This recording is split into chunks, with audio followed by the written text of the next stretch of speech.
పంచాంగం ఇవన్నీ చూసారా. పని అవటం అవకపోవటం మనం తెచ్చుకున్నాం. అవి రెండు వాడే ఇవ్వలేదు మొత్తం. ఎందుకంటే మన పనులు మనం పెట్టుకున్నాం కనుక పని అవటం అవకపోవటం మనం తెచ్చుకున్నాం. పని అయిన రోజు అవని రోజు మనం కల్పించుకున్నది. రోజులు మాత్రం సర్వాంతర్యాన్ని ఇచ్చినవి. జాగ్రత్తగా తెలుసుకోవాలి. కష్టాలు ఆపదలు బాధలు ఎవరు తెచ్చినవి? మనమే తెచ్చుకున్నాం. ఎవరు భగవంతుడే కనుక ఉంటే ఇవన్నీ ఎందుకు ఇచ్చాడండి అని. వాడు ఎందుకు ఇస్తాడో? అక్కడ ఉన్నది భూమి ఉంది, ఆకాశం ఉంది, సూర్యుడు ఉన్నాడు, చంద్రుడు ఉన్నాడు, వాయువు ఉన్నది, నీళ్లు ఉన్నాయి. మిగతా అప్పులు సొప్పులు ఉద్యోగం చేస్తూ అక్కడ ఇక్కడ లోన్లు పెట్టడం అవన్నీ చేయమన్నాయా? ఈ నీళ్లు ఆకాశం భూమి చేయమన్నాయా? మనం ఒళ్ళు పొగరెక్కి చేసినవి. ఈ దారిద్ర్యం ఎందుకు ఉంటుందంటే మనం తెచ్చుకున్నది. అందుకంటే ఇంకేం లేదు. అది తెలుసుకోవాలి జాగ్రత్తగా.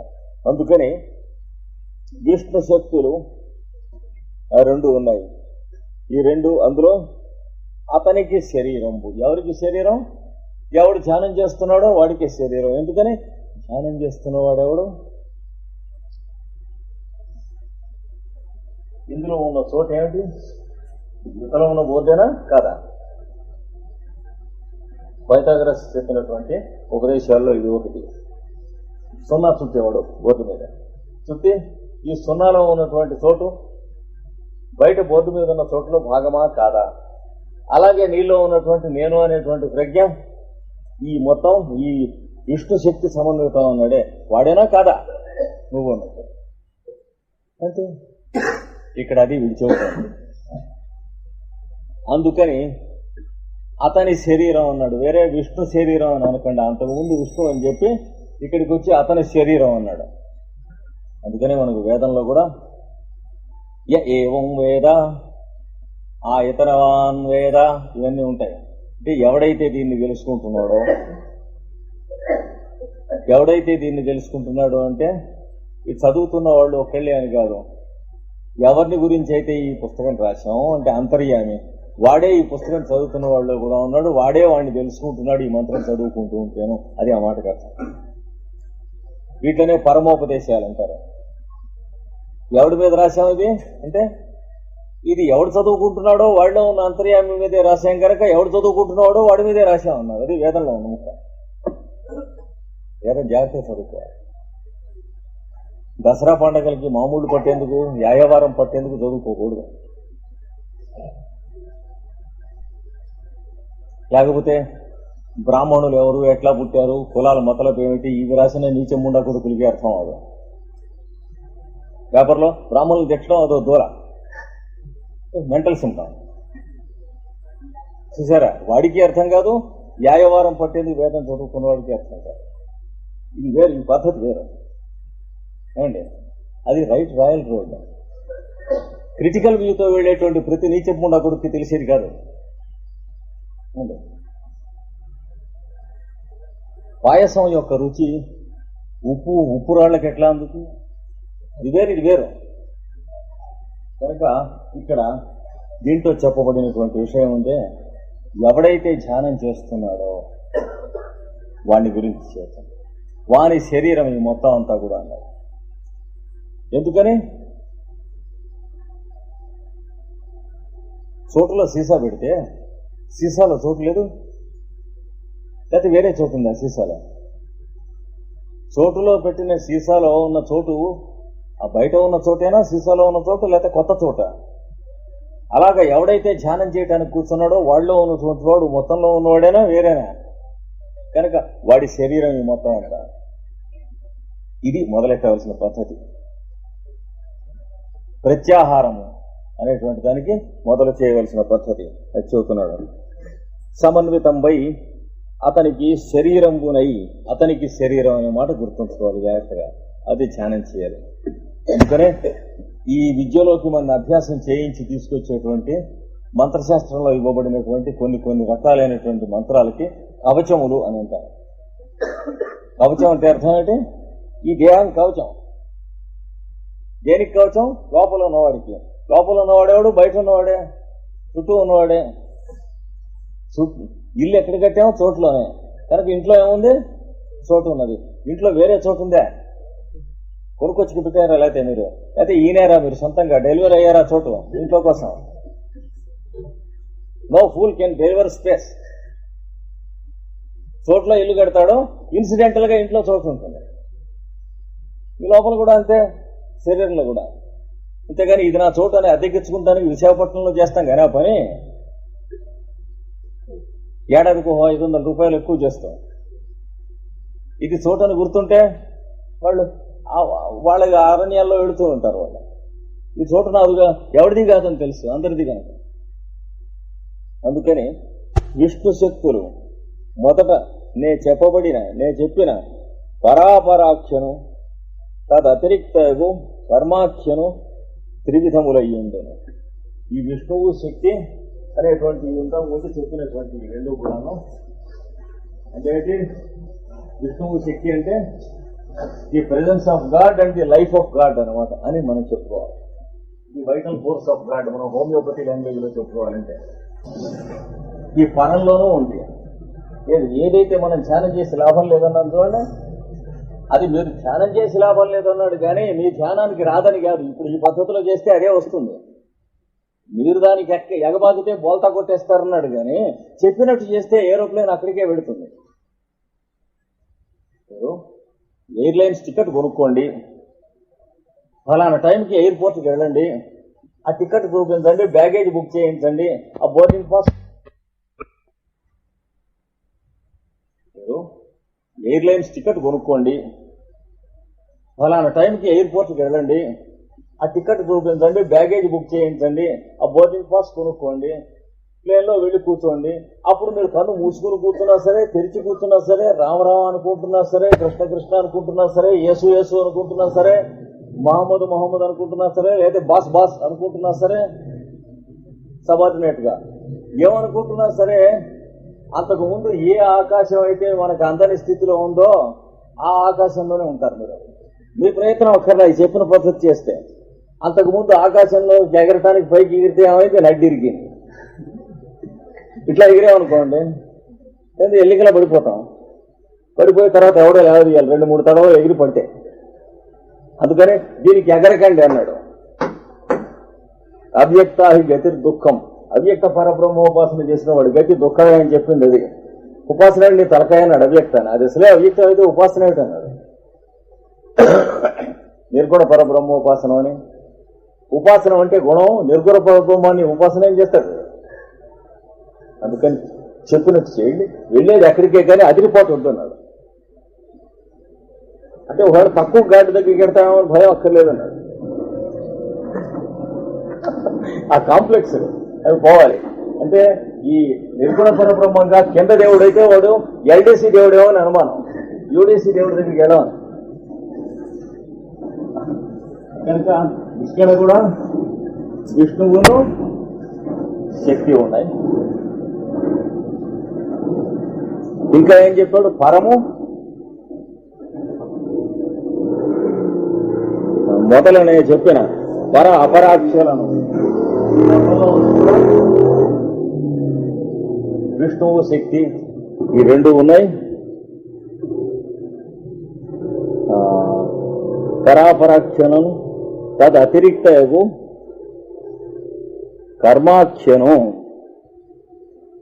ఇది కాక ఇందులో సృష్టి తయారవటానికి ఒక రకమైన చైన్ యాక్షన్స్, స్పైరల్స్ వల్ల తయారవుతాయి. దానివల్ల ఇది జరుగుతుంది, దీనివల్ల ఇది జరుగుతుంది, ఆకాశాత్ వాయు వాయు అగ్ని అని వస్తుంది కదా. ది గౌటర్ కర్మ అంటారు, యాక్షన్. అది కూడా వాళ్ళు ఇద్దరే అన్నారు, విష్ణు శక్తి. అది కూడా విష్ణువు శక్తియే అన్నాడు. దీంతో తయారైనటువంటి జీవరాశుల శరీరములు సీసాలు ఉన్నది కూడా ఈ చోటే అన్నాడు. మనలో మాట్లాడుతూ ఉన్నది, చూస్తూ ఉన్నది, వింటూ ఉన్నది, చోట్ల ఏమున్నదైతే అదే చేస్తూ ఉన్నది. అయితే శరీరంలో ఎందుకు ఏంటంటే మాట్లాడటానికి, చూడటానికి, వినటానికి శరీరాలు కల్పించుకున్నది తప్ప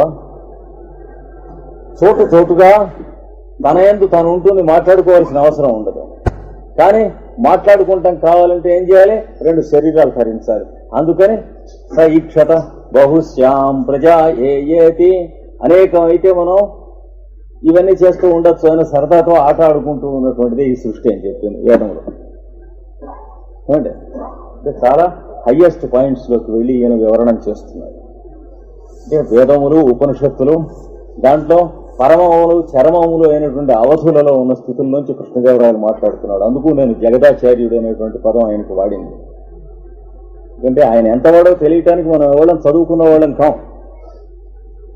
మన తెలుగుదేశంలో పుట్టాడు, తెలుగు వాళ్ళం స్కౌండ్రల్స్ కనుక ఇట్లాంటి వాళ్ళ పుస్తకాలు చదువుకోం. ఆయన ఇంకో దేశంలో బెంగాల్లోనో ఎక్కడో పెట్టినట్లయితే ఠాకూర్ని చదువుకున్నంతమంది అయినా కనీసం చదువుకుని ఉండేవాళ్ళు. We are unfortunately Telugu fellows and మనకంటే అన్ఫార్చునేట్ ఫెలో మన దేశంలో పుట్టాడు కృష్ణదేవరాయలు. అంటే మనం ఇడియట్స్ అవుతామని వాడికి తెలియదు. ఆ మాత్రం తెలియని వాడు వాడేం గొప్పవాడు అండి, అది కూడా పాయింటే.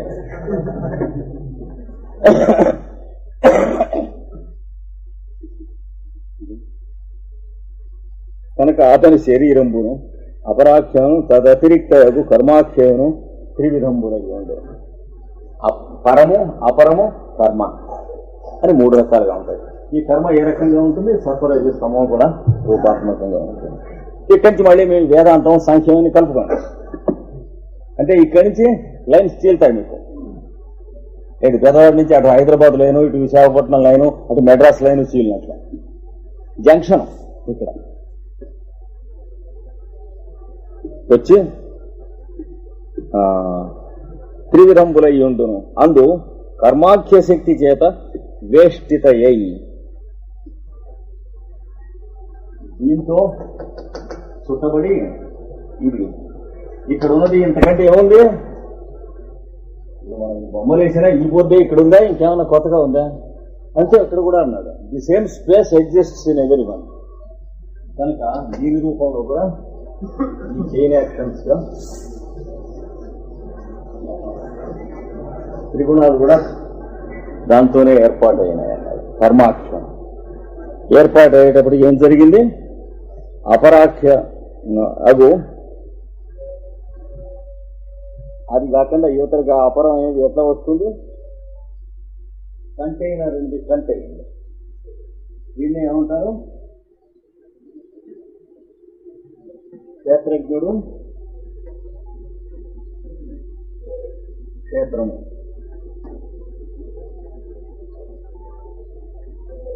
అంటే ఇవి కలవాడు, ఇవన్నీ క్షేత్రం. అవి కలవాడు. ఈ విధంగా కలవాడు జీవుడైతే క్షేత్రజ్ఞుడు అవడం, కలవాడు దేవుడైనా క్షేత్రజ్ఞుడు అవడం. ఈ రెంటికి మధ్యన ఉన్నప్పుడు క్షేత్రజ్ఞుడు అవుతాడు. అంటే అప్పుడు ఏమవుతుంది? పిల్లు గంటికలు కొట్టా ఉంటుంది. ఈ గంటికల కొట్టడంలో గంటికల పిల్లి ఉంది అంతే కదా. వాడికి వీడికి ఉన్న తేడాలే ఉంటుంది. కౌలుకి ఎత్తుకున్నటువంటి పొలం కలవాడును, కలవాడు ఉండదు కొన్నాళ్ళు అయ్యేటప్పుడు. తర్వాత పొలం చేసుకునేవాడును, చేసుకునేవాడిని కూడా తీరుక్షౌరం చేస్తున్నాం మనం. పొలం వ్యవసాయం చేసుకునేటువంటి వాడు లేకుండా పోతే తప్ప ఇతర దేశాల వాళ్ళ పరిపాలనలోకి పూర్తిగా దేశం వెళ్ళదు. అంచేత పొలం వ్యవసాయం చేసేటువంటి వాడు పూర్తిగా నశించి చచ్చిపోవాలనేటువంటి ప్రయత్నం ఇప్పుడు 50 ఏళ్ల నుంచి దేశంలో జరుగుతుంది. ఇప్పటికి 175 పాళ్లు నెగ్గింది, ఇంకో 25 పాళ్లు మిగిలి ఉంది. అందరికీ తెలుసును, కానీ ఎవరు ఏమీ చేయరు. అదే అంటే వ్యవసాయం చేసేటువంటి వాడికి తిండి చాలకుండా పోవాలి, వాడు పొలం ఇళ్ల స్థలాలకు అమ్ముకోవాలి. అప్పుడు ఇతర దేశాల వాళ్ళు వచ్చి దేశాన్ని ఆక్రమించి వాళ్ళు పరిపాలించాలి. ఇది 50 years ప్లాన్. ఇంతవరకు 50 ఏళ్ళ నుంచి జరుగుతూనే ఉంది ప్లాన్. అంటే పొలం అమ్మితే ఎంత కొంటారో ఆ ఖరీదు కన్నా కనీసం 25 రెట్లు ఖరీదు అవ్వాలి ఇళ్ల స్థలాలు. అప్పుడు తప్ప దేశంలో తిండి గింజలు పండించడానికి ఎవడు లేకుండా పోవటం అనేది రాదు. అది ఎకనామిక్స్. మనం యూనివర్సిటీలో నేర్చుకునేటువంటి మీకు నాకు పనికి రాకుండా ఉండేటువంటి ఎందుకు పనికిరాని యూస్లెస్ ఎకనామిక్స్ కాదు కావాల్సింది. మిగతా ఎకనామిక్స్ ఆలోచించకుండా ఉండేందుకే యూనివర్సిటీల్లో మనకి ఈ ఎకనామిక్స్ నేర్పుతారు. అంటే ధృతరాష్ట్రుడు ఎకనామిక్స్ అంటే డిమాండ్ సప్లై థియరీ దాపో ఇంకేం తెలియదు మనకి. ఎకనామిక్స్, రూరల్ ఎకనామిక్స్ అనే ఫాల్స్ స్టేట్మెంట్స్, ఫాల్స్ స్టాటిస్టిక్స్ మనం లెక్కలు పెంచుతూ ఉంటాం, దేశంలో లెక్కలు పడిపోతూ ఉంటాయి. రూపాయికి విలువ ఎంత అంటే 2 నయా పైసలకి అయిపోయింది. మనం యూనివర్సిటీస్ లో నేర్చుకునే ఎకనామిక్స్ రైట్ అయినట్లయితే డీవాల్యుయేషన్ ఎందుకు అయి ఉండేది? ఒకటే కామన్ సెన్స్ ప్రశ్న, కోపడకండి. దాంట్లోంచి మనం నిజమైన ఎకనామిక్స్ నేర్చుకోకుండా ఉండటం కోసమే ఫారిన్ కంట్రీస్ నుంచి ప్రొఫెసర్స్ వచ్చి సమ్మర్స్ లో మనకి సెమినార్స్ ఇస్తారు. ఇది 50 years నుంచి జరుగుతున్న ప్లాన్, ఇలాంటిది కాదు. అమెరికాలో కానీ రష్యాలోను కానీ టీచ్ చేస్తున్న ఎకనామిక్స్ ఇక్కడ టీచ్ చేయరు. ఎకనామిక్స్ ఫర్ ఇండియా అనేది వేరు. టెక్స్ట్ బుక్స్ మీరు చూడవచ్చు, అవన్నీ చూసి అప్ టు డేట్ గానే నేను మాట్లాడుతున్నాను. చూసారా? ఇక్కడ మీరు అన్ని చేతనైన వాళ్ళైతే శరీరం క్షేత్రం అవుతుంది. అంటే వ్యవసాయం చేయగలగటం, నెగ్గటం ఇవన్నీ ఉంటే జిల్లేళ్ళు ఉమ్మెత్తలు పెరగనిగలరు. అది ఏం లేకుండా కౌలుకిచ్చుకున్నటువంటి వాళ్ళైతే వాడు పడుకుంటాడు, మీరు పడుకుంటారు, జిల్లేళ్ళు ఉమ్మెత్తలు పెరుగుతాయి. అందులో తేళ్లు, మంటగబ్బలు, పాములు తప్ప ఇంకేముండవు, పొలం ఉండదు. కనుక అట్లా కాకుండా క్షేత్రము, క్షేత్రజ్ఞుడు ఉండే పద్ధతిలో ఉంటే అన్నాడు. అంటే యోగాభ్యాసం చేసుకునేటువంటి సాధకుడు శరీరంగా శరీరం ఉండాలి, ఆ శరీరంలో యోగ సాధకుడుగా జీవుడు ఉండాలి. అప్పుడు మనస్సు, ఇంద్రియములు, బుద్ధి మొదలైనటువంటివన్నీ కూడా క్షేత్రజ్ఞమైనటువంటి సంబంధంగా ఉంటాయి. అది చెప్పు ఇక్కడ కృష్ణ వివరాలు అది వివరించాడు. యోగాభ్యాసం చేసేటువంటి వాడి దేహంగానేమో దేహం ఉండాలి. అప్పుడు సాగుబడి చేసేటువంటి రైతు యొక్క పొలం ఉన్నట్లుగా ఉంటుంది.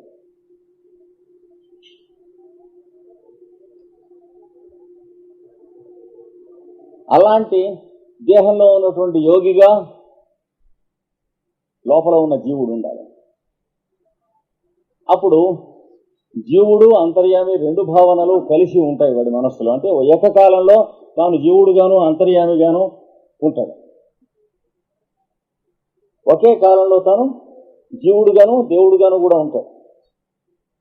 దేవుడుగా ఉంటే జీవుడు తూనపు డబ్బాలు కొట్టేయాలి, జీవుడుగా ఉంటే దేవుడిని కొట్టే ఇలా ఉండదు. ఏదో ఒకే లెక్క.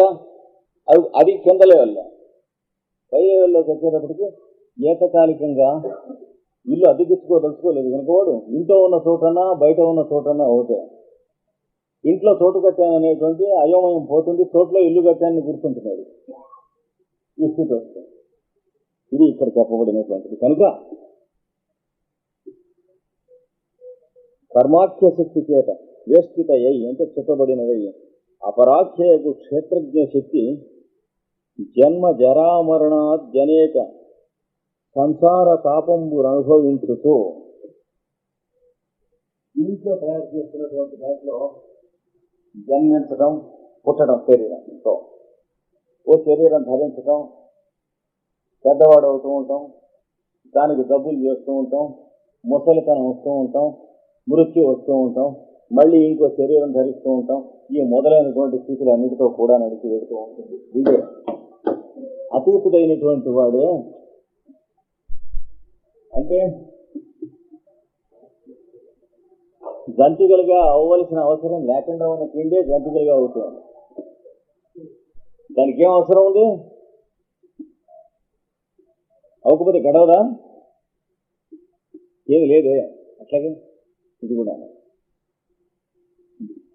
అంటే ధ్యానం చేసుకోవాలి. ఊరికే మనస్సుకి నిర్దేశం చేయటానికే కానీ ఒకరికొకరు చెప్పుకునేది ఇక్కడ ఇటు నుంచి పైది పనికిరావు. ఇంతవరకు చెప్పుకున్నవి ధ్యానం చేసుకున్న కొద్దీ మనం అది అవుతాం, అది మనం అవుతాం. నిమ్మకాయ రసంలో జీలకర్ర లేకపోతే అల్లం నానేసి కొన్ని రోజులు ఉంచితే ఎలా అయితే భావన జీలకర్ర భావన అల్లం అవుతుందో అలాగే దీంట్లో కూడా ధ్యానం అంటే భావన చేయాలి. భావన చేసినప్పుడు ఈ రూపంలో ఉంటుంది. ఈ సంసార తాపంబులు అనుభవించుతూ తత్తత్ కర్మానుగుణ శరీరంబులెత్తి ఆయా కర్మకు అనుగుణములైన శరీరములు. ఒక కర్మ చేయటం, దాని ఫలితం రావటం, దానికి సంబంధించిన శరీరం ఎత్తడం. ఎవరు జీవుడు ఎత్తుతున్నాడు అని ఏడుస్తున్నాం మనం, కానీ దేవుడు ఎత్తుతున్నాడు అని సంతోషిస్తూ ఉన్నాడు లోపల. ఇదంతా వాడి క్రీడ. కనుక ఈ రెండును స్పృశిస్తున్నటువంటి ప్రజ్ఞలో ధ్యానం చేయాలి. అది చూసారా, శరీరంబులెత్తి విజ్ఞాన తారతమ్యంబుల నుండి తత్ప్రకారంబు ఆకర్ణింపు. విజ్ఞానంలో కూడా తారతమ్యాలు పొందుతూ ఉంటాడు. ఇలాగే అన్నాడు, ఎగుడు దిగుళ్ళుగా కొంచెం తెలిసినవాడు, ఇంకొంచెం తక్కువ తెలిసినవాడు, వాడికంటే కొంచెం ఎక్కువ తెలిసినవాడు, ఎన్ని రూపములుగా వాడొక్కడే నటిస్తూ ఉంటాడు.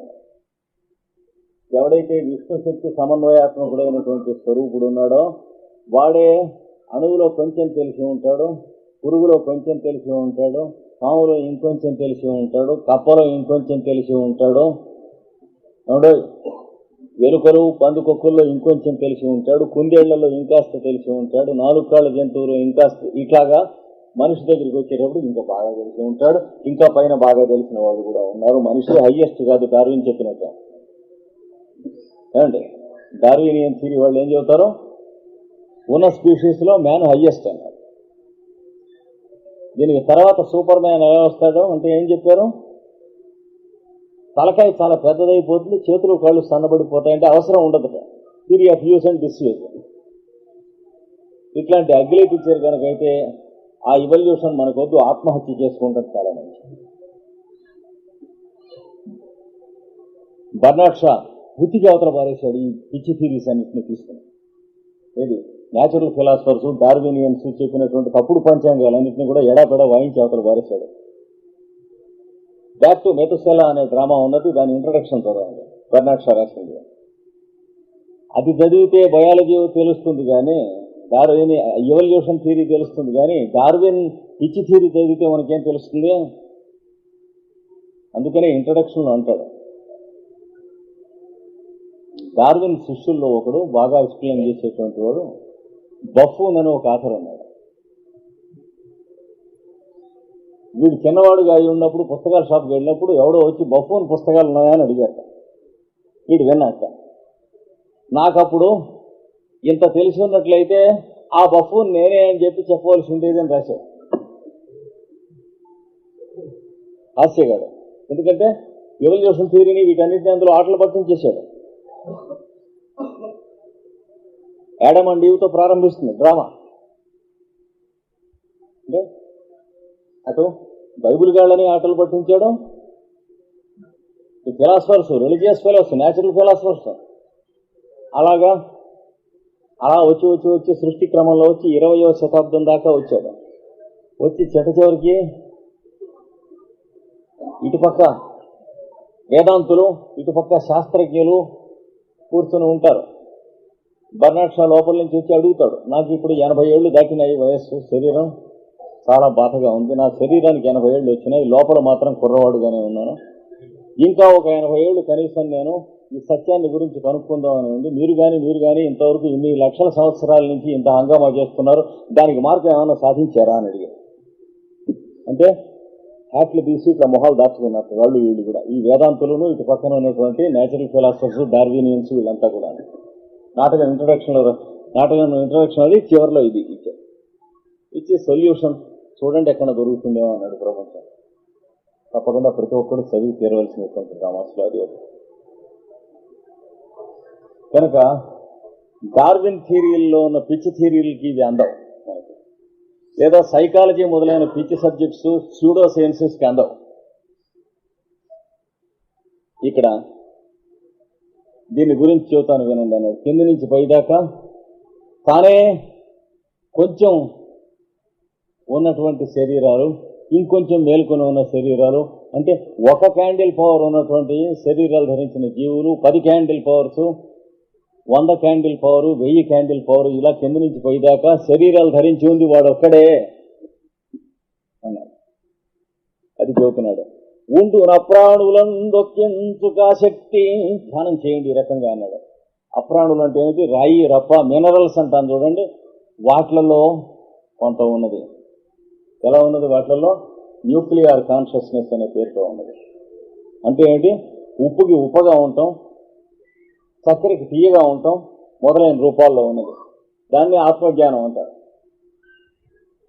ఏమీ లేకుండా ఉప్పగా ఉంటుంది ఉప్పు, పొరపాటు తీయగా ఉండదు. అట్లయితే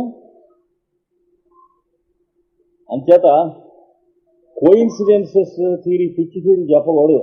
ఉప్పు ఉప్పుగా ఉండటం కోయిన్సిడెన్స్ కాదు. ఒకప్పుడు ఉప్పుగా ఉంటే ఒకప్పుడు తీయగా ఉంటే మనం చూసినప్పుడు ఉప్పుగా ఉంటుందంటే కోయిన్సిడెన్స్ తప్ప ఉప్పు ఉప్పుగానే ఉంటుంది, తీయగా ఉంటుంది. నీళ్లు పైనుంచి కిందికే ప్రసరిస్తాయి, కింది నుంచి పైకి వెళ్ళవు.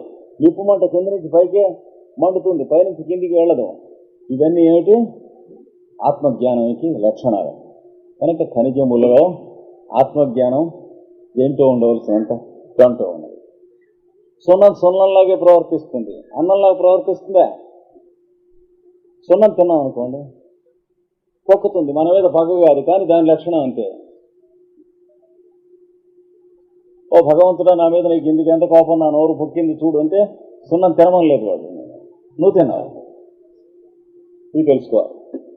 అందుకని ఉండున ప్రాణులందొక్కించుక శక్తి, ఆ విష్ణు శక్తి అనేటువంటిది అప్రాణులలో కొంచెం ఉంటుంది, మేలుకొని ఉంటుంది, అడుగున అట్టడుగున. మన శరీరం తయారవ్వాలి కదా వాటితోనే.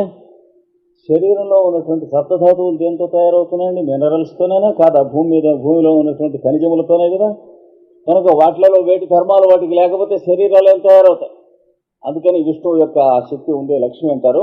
అది ఈ రూపంలో ఉంది వాటిలలో, అప్రాణులలో. అటుపైన స్థావర శ్రేణి తజ్జాతి కంటే, ఆ ఖనిజముల కన్నా వాటిలలోంచి పుట్టినటువంటి స్థావరములు అంటే వృక్షములు, చెట్ల జాతిలో ఇంకాస్త మేలుకొని ఉంది. అంటే పెరగటం, చిగర్చటం, పువ్వులేయటం, కాయలేయటం, ఇలా మేలుకుంటుంది, ఇంకాస్త మేలుకొని ఉన్నది. కనుక ఇవన్నీ కూడా ఎందులో ఉన్నటువంటి శక్తి, దాని శక్తి అని ధ్యానం చేయకండి. ఇప్పుడు చెబుతున్న విధంగా ధ్యానం చేసుకోండి. అంటే మొత్తం ఒక శరీరంలోనే అంత మేలుకొని ఉన్న చోటు, ఇంత మేలుకొని ఉన్న చోటు, ఇంత మేలుకొని ఉన్న చోటు. ఇప్పుడు అరికాల్లో కొంచెం స్పర్శ జ్ఞానం ఉన్నది, అంతకన్నా పంటి చుట్టూ ఉన్నటువంటి చిగురులో ఇంకా ఎక్కువ ఉందా లేదా స్పర్శ జ్ఞానం? అంతకన్నా కన్ను రెప్ప మీద కొంచెం ఎక్కువ ఉందా లేదా? అంతకన్నా కనుగుడ్డులో ఎక్కువ ఉందా లేదా? కానీ ఈ మొత్తం అంతా మీ శరీరమైనా కాదా? అరికాల్లో కూడా కనుగుడ్డు మీద ఉన్నట్టుగా ఉంటే నడవటానికి ఉండదు, గుడ్డు కాస్త వెళ్ళిపోతుంది. ఏమండి, పాము గుడ్డు గుడిసాను అంటే ఏంటి? గుడ్లు పెట్టాక చూసుకోకుండా తినేసేస్తుంది. అది గుడ్డు గుడిక అంటే. పాము గుడ్డు పెట్టేసి ఏం చేస్తుంది? తన గుడ్లు తను తినేస్తుంది. మనకి కనుగుడ్డులో ఎలా ఉందో చర్మం అరికాల్లో కూడా ఎలా ఉంటే అదే పని చేసేవాళ్ళం. లేదా అరికాల్లో ఎలా ఉందో కంట్లో కూడా అలాగే ఉంటే రక్షణగా ఉంటుంది. కానీ దెబ్బకారాలే కనిపించడానికి ఏం లేదు. అందుకని ఎక్కడ ఉండవలసిన విధానంలో అక్కడ అల్టిమేట్ ఫిట్నెస్ ఆఫ్ థింగ్స్ అంటారు. అంటే అరికాల్లో ఎంత మందంగా ఉండాలో అరికాల్లో ఉంది, కంట్లో ఎంత మందంగా పలసగా ఉండాలో కంట్లో అంత పలసగా ఉంది, నోట్లో ఎంత ఉండాలో నోట్లో అంత ఉంది, నాలుక మీద రుచి తెలియాలంటే ఎంత ఉండాలో అంత ఉంది, లోపల గుండెకాయ, ఊపిరితిత్తులు మొదలైనవి తయారయ్యే చోట కావాల్సింది ఎంత మృదువుగా ఉండాలో అంత మృదువుగా ఉంది. దీన్ని ఏమంటారు? అల్టిమేట్ ఫిట్నెస్ ఆఫ్ థింగ్స్ అంటారు. అంటే ఏది ఏ విధంగా ఉండాలో అది ఆ విధంగా సక్రమమైనటువంటి పద్ధతిలో ఉన్నది సృష్టిలోని మనకి తెలిసేటప్పటికి టైం పడుతుంది.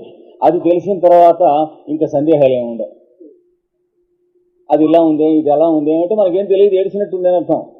వాడు మెకానిక్ పాపం వాడు వర్క్షాప్లోకి మనం తీసుకెడితే ఏమిటి ఏది ఈ కొయ్యలు కొనతాలు పెట్టాడు ఏమిటి అనిపిస్తుంది. అంటే మనం ఫూల్ అని అర్థం. లేదా అక్కడన్నీ బోల్టులు నట్లు ఉంటాయి, చక్క కార్లు మొదలైనవి స్కూటర్లు ఉంటేనేం కానీ ఈ బోల్ట్లు నట్లు ఎందుకు ఏడవని అనిపిస్తుంది. బోల్టు నట్లు లేకపోతే కార్లు స్కూటర్లు రావు, మనకేం తెలియదు. అలాగే ఇంకొంచెం దూరం వెళ్ళేటప్పుడు కాల్లో కసుక్కున 4 సెంటీమీటర్లు దిగుతుంది, ఓహో మరమేకు అబా అని కాలు తీసి ఏంటంటే ఇక్కడ మరమేకు వర్టికల్గా ఉంది అని. అక్కడ వర్టికల్గా ఉండకపోతే వాడు మిషన్లో రేడియోలో బిగించడానికి వాడికి వీలు లేదు. కాలు మనం వేయకూడదు కానీ ఎక్కడ అంటే మనకి ట్రైనింగ్ లేదు. అలాగే ప్రపంచంలో చూసి అది ఎలా ఉంది, ఇది ఇలా ఉందేమి, అక్కడ దుఃఖం కలుగుతుంది, అక్కడికి ఎవడెళ్ళమన్నాడు? చీకట్లో పెడితే నేను దేవుడిని నమ్మిన వాడిని కూడా దొంగలు కొట్టారే, ఎవడెళ్ళమన్నాడు? అంటే మనకి శుతిమతి తెలియకుండా వేసే ప్రశ్నలు ఇవన్నీ. నేను అన్యాయం చేయకుండా ఉంటే నాకేం అప్పులు అయిపోయినాయేమి, వాళ్ళు ఎంత అన్యాయం చేసినటువంటి వాళ్ళు మేడలు కట్టి పైకి వచ్చారే, ఇట్లాంటి ప్రశ్నలు. కనుక స్థావర శ్రేణి జాతి కంటే చెట్లలో ఇంకాస్త ఎక్కువగా ఉందని ఆ విష్ణు శక్తి. అలాగే ఆ చెట్లలో కన్నా ఆ చెట్ల చుట్టూ తిరుగుతున్నటువంటి ఎర్ర రోకలి బండ, జెర్రి, మందిండి. ఎర్రలంటే వానపాములు, రోకలి బండలని పురుగులు ఉంటాయి. నేను చిన్నప్పుడు దాన్ని రైలు పురుగులు లేవండి, రైలు పెట్లల్లో ఉంటాయి. ఎర్రలు, రోకలి బండ, జెర్రి ఎరుగున్నది. తర్వాత మందిండి అంటే మన్ను తినేటువంటి పురుగు. మందిండి అంటే మట్టి తింటూ బంక నేల మీద అట్లా వదులుతూ దాని మీద నడుస్తూ ఉంటుంది ఒక పురుగు, అది మందిండి అంటారు. అలాగే మున్నగు, సరి, ఇసురు, పొంగులందు అంతకంటే చెట్లలో కన్నా ఇంకాస్త ఎక్కువ మేలుకునింది, కదులుతున్నాయి కదా అన్నాడు. చూడండి అన్నాడు.